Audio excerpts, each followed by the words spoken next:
Assalamualaikum warahmatullahi wabarakatuh. Waalaikumsalam warahmatullahi Kita lanjutkan kisah para sahabat radhiyallahu anhum. Telah disebutkan sebelumnya dalam bab marah karena membela para senior, itu yang dikisahkan tentang doa buruk Sa'ad terhadap orang yang mencaci Ali radhiyallahu anhu, mencaci Tolha dan Zubair radhiyallahu anhu. Dari hadis Amir bin Sa'ad pada riwayat Tabrani di dalamnya disebutkan, maka datanglah seekor onta betina berleher panjang. Lalu orang-orang memberikan jalan untuknya. Kemudian onta itu menginjak-injaknya.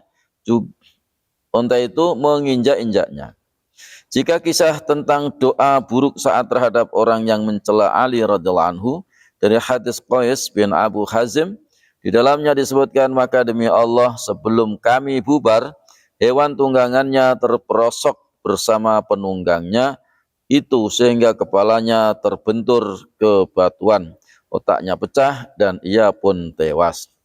Menurut riwayat Abu Nu'aim dalam kitab Dalailun Nubuwah halaman 206 dari hadis Sa'id bin Musayyab disebutkan, maka datanglah seekor onta jantan yang sedang marah menerobos di tengah-tengah kerumunan orang hingga sampai kepada laki-laki itu. Maka onta itu menendang dan menginjak-injaknya, kemudian menderum di atas badan orang itu. Onta itu terus menggilas badan orang tersebut di antara tanah dan badannya, sehingga tubuh orang itu remuk redam. Sa'id bin Musayyad berkata, aku melihat orang-orang menghampiri Sa'ad seraya berucap kepada Sa'ad, selamat, doamu telah dikabulkan.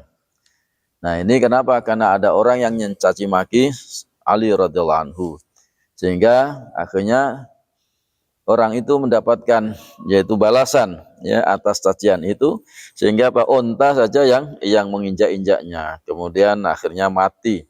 Udah diinjak-injak terus onta itu menderum di badannya, ya remek lah orang. Udah diinjak-injak kemudian diderumin, ditindih, ya mati akhirnya. Kisah satu lagi, balasan yang menimpa Ziyad bin Abid karena doa buruk Ibnu Umar radhiyallahu anhu terhadapnya. Ibnu Asakir meriwayatkan sanadnya dari Ibnu Saudab. Ia berkata, ketika sampai kabar kepada Ibnu Umar bahwa Ziyad ingin menjadi gubernur di kawasan Hijaz, Ibnu Umar tidak ingin berada di bawah kekuasaan Ziyad. Maka Ibnu Umar radhiyallahu anhu berdoa, ya Allah, Engkau memberikan peleburan dosa bagi orang yang terbunuh di antara hamba-Mu yang Engkau kehendaki, maka berkailah kematian dengan cara bisa kepada, maka berikanlah kematian dengan cara biasa kepada Ibnu Sumayyah, yaitu Ziyad, bukan mati dengan cara terbunuh. Maka pada Ibnu Jari, maka pada ibu jari Ziyad, ibu jari, timbul bisul, penyakit, yaitu namanya penyakit taun, sehingga ia mati karenanya sebelum 1 pekan beliau berlalu. Demikianlah di dalam kitab Muntahab, yaitu Kanzul Umal. Itu Bapak sekalian, jadi 2 kisah yang kita dengarkan, artinya kita ini tidak boleh mencaci para sahabat. Nabi bersabda, barang siapa yang memusuhi sahabatku berarti dia memusuhi aku. Barang siapa yang menyakiti sahabatku, kata Nabi, berarti dia menyakiti aku. Ya. Nah, kalau orang itu sudah menyakiti Nabi, apa yang harus diharapkan? Syafaat dari siapa? Karena nanti tidak ada yang bisa memberi syafaat kecuali Nabi Muhammad sallallahu alaihi wasallam. Ya. Padahal dia adalah umatnya. Kalau orang sudah mencaci Sayyidina Ali, mencaci yaitu orang-orang yang menjadi ahlul bait Nabi, na'udzubillah min dzalik. Mudah-mudahan kita menjaga kalau ada masalah habaib, masalah duriyah Nabi, orang pada ribut membahas ya masalah nasab atau masalah keturunan, kita enggak perlu ikut-ikutan, itu lebih selamat daripada kita juga nggak tahu ilmunya, juga nggak jelas. Kita kan nggak tahu keturunan siapa keturunan. Yang penting orang itu mengaku bahwa dia duriah Nabi, ya kita sami'na wa ata'na. Adapun dia benar atau tidak, itu urusannya di dia. Permasalahannya kalau benar kita menyalahkan, kita nanti akan berhadapan dengan itu kakeknya Nabi Muhammad.